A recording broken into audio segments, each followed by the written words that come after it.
Ce dimanche 26 février, Michel Blanc était l'invité de Télématin sur France 2. L'occasion pour l'acteur de faire des révélations sur les débuts de la troupe du Splendide. Des débuts qui n'étaient pas si marrants que ça. Christian Clavier, Gérard Jugnot, Thierry Lhermitte, Michel Blanc, Josiane Balasco, Marie-Anne Chazelle et Bruno Moineau ont créé le café-théâtre du Splendide en plein Paris.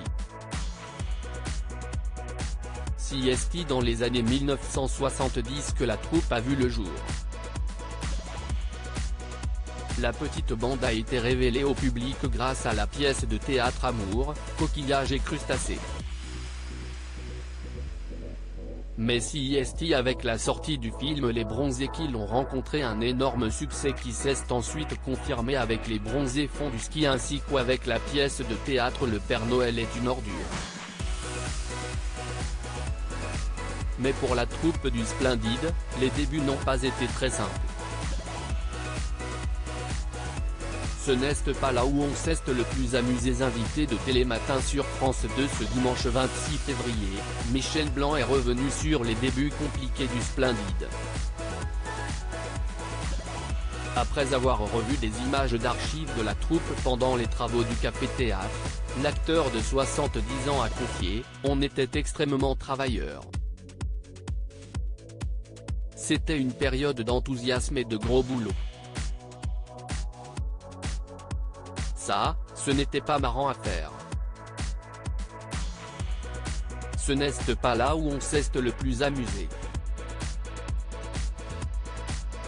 Petit à petit, les individus s'affirment et les goûts divergent au cours de cette émission. Michel Blanc a également fait quelques confidences sur la construction de leur café-théâtre.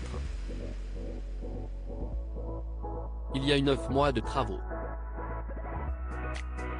Marie-Anne, par exemple, faisait du marteau-piqueur dans le sous-sol pour faire une sortie de secours.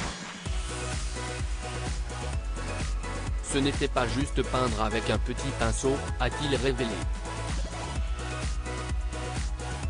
À l'époque, aucun d'entre eux ne pensait à faire une carrière solo, on avait envie de faire le café-théâtre avec la troupe.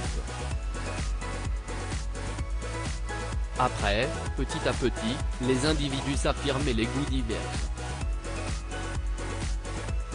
C'est normal, c'est comme dans une famille. Depuis, le café-théâtre existe toujours et les membres du Splendide ont tous poursuivi une carrière en solo avec plus ou moins de succès. La dernière fois qu'ils se sont tous retrouvés, c'était pour le tournage du film Les Bronzés 3, Amis pour la vie, sorti en 2006. À lire aussi un Bronzé 4 en préparation ? Michel Blanc lève le mystère.